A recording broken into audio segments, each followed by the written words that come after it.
में एक बहुत बड़ा शेर रहता था।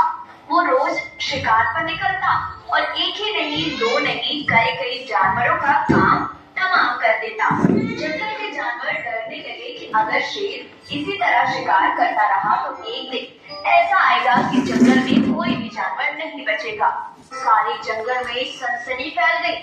शेरों को रोकने के लिए कोई ना कोई उपाय करना जरूरी था। एक दिन जंगल के सारे जानवर इकट्ठा हुए और इस प्रश्न पर विचार करने लगे। अंत में उन्होंने तय किया कि वे सब शेर के पास जाकर उनसे इस बारे में बात करेंगे। दूसरे दिन जानवरों का एक दल शेर के पास पहुंचा।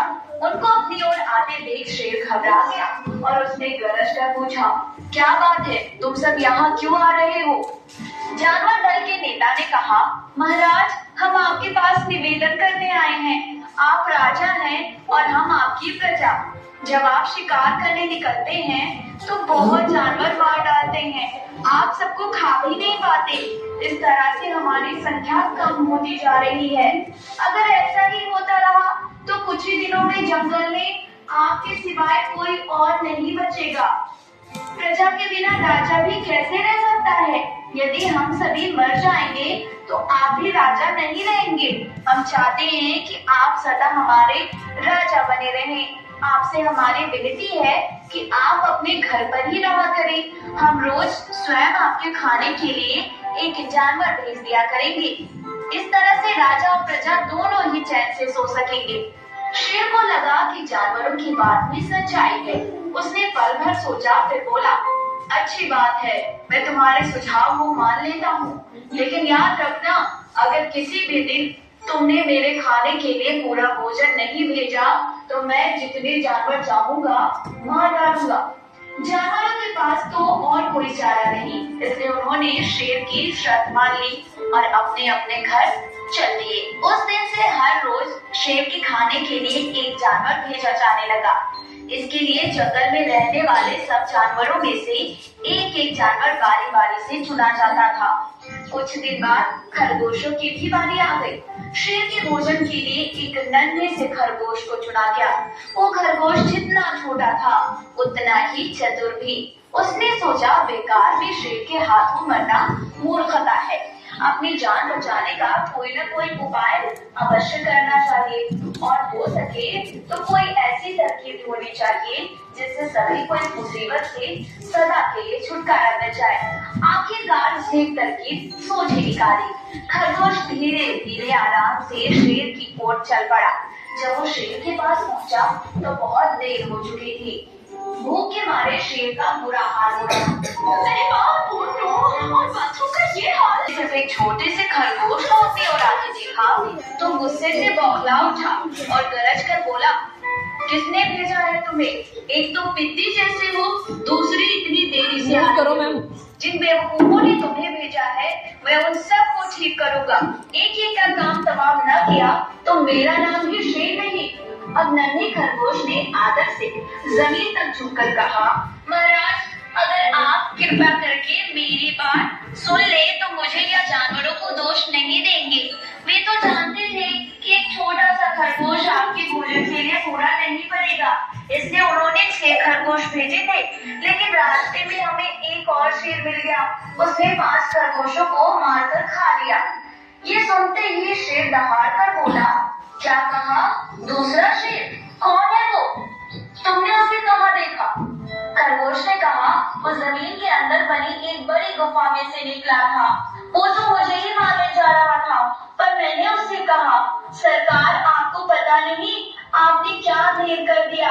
हम सब अपने महाराज के भोजन के लिए जा रहे थे, लेकिन आपने उनका सारा खाना खा लिया। हमारे महाराज ऐसी बातें सहन नहीं करेंगे। वे जरूर यहाँ आकर आपको मार डालेंगे। इस पर उसने पूछा, कौन है तुम्हारा राजा? मैंने जवाब दिया, हमारा राजा जंगल का सबसे बड़ा शेर है। महाराज मेरे ऐसे कहते ही वो गुस्से से लाल पीला होकर बोला, बेवकूफ, इस जंगल का राजा सिर्फ मैं हूँ। यहाँ सब जानवर मेरी प्रजा है। मैं उनके साथ जैसा चाहूँ वैसा कर सकता हूँ। जिस मूर्ख को तुम अपना राजा कहते हो उस चोर को मेरे सामने हाजिर करो। मैं उसे बताऊंगा कि असली राजा कौन है। महाराज, इतना कहकर उस शेर ने आग को लिवाने के लिए मुझे यहाँ भेज दिया। खरगोश की बात सुनकर शेर को बड़ा गुस्सा आया और वो बार बार गरजने लगा। उसकी भयानक गरज से सारा जंगल दहलने लगा। मुझे फौरन उस मूर्ख का पता बताओ। शेर ने दहाड़ कर कहा, जब तक मैं उसे जान से न मार दूंगा मुझे चैन नहीं मिलेगा। बहुत अच्छा महाराज, खरगोश ने कहा, मौत ही उस दुष्ट की सजा है। अगर मैं और बड़ा मजबूत होता तो मैं खुद ही उसके टुकड़े टुकड़े कर देता। चलो रास्ता दिखाओ, शेर ने कहा। फौरन बताओ किधर चलना है। इधर आइए महाराज, इधर। खरगोश रास्ता दिखाते हुए शेर को एक कुएं के पास ले गया और बोला, महाराज ये दुष्ट शेर जमीन के नीचे किले में रहता है, जरा सावधान रहिएगा। किले में छुपा दुश्मन खतरनाक होता है, मैं उससे निपट लूंगा। शेर ने कहा, तुम ये बताओ कि वो है कहाँ? पहले जब मैंने उसे देखा था तो वो यहीं बाहर खड़ा था। लगता है आपको आजाद देखकर वो किले में घुस गया। आइए मैं आपको दिखाता हूँ। खरगोश ने कुएं के नजदीक आकर शेर से अंदर झांकने के लिए कहा। शेर ने कुएं के अंदर झांका तो कुएं के पानी में अपनी परछाई उसे दिखाई दी। परछाई को देखकर शेर जोर से दहाड़ा। कुएं के अंदर से आते हुए अपनी ही दहाड़ने की आवाज सुनकर उसने समझा कि दूसरा शेर भी दहाड़ रहा है। दुश्मन को तुरंत मार डालने के इरादे से वो फौरन कुएं में कूद पड़ा। कूदते ही पहले तो वो कुएं की दीवार से टकराया, फिर धड़ाम से पानी में गिरा और डूबकर मर गया। इस तरह चतुराई से शेर से छुट्टी पाकर नन्हा खरगोश घर लौटा। उसने जंगल के जानवरों को शेर के मारे जाने की कहानी सुनाई। दुश्मन के मारे जाने की खबर से सारे जंगल में खुशी फैल गई। जंगल के सभी जानवर खरगोश की जय जयकार करने लगे।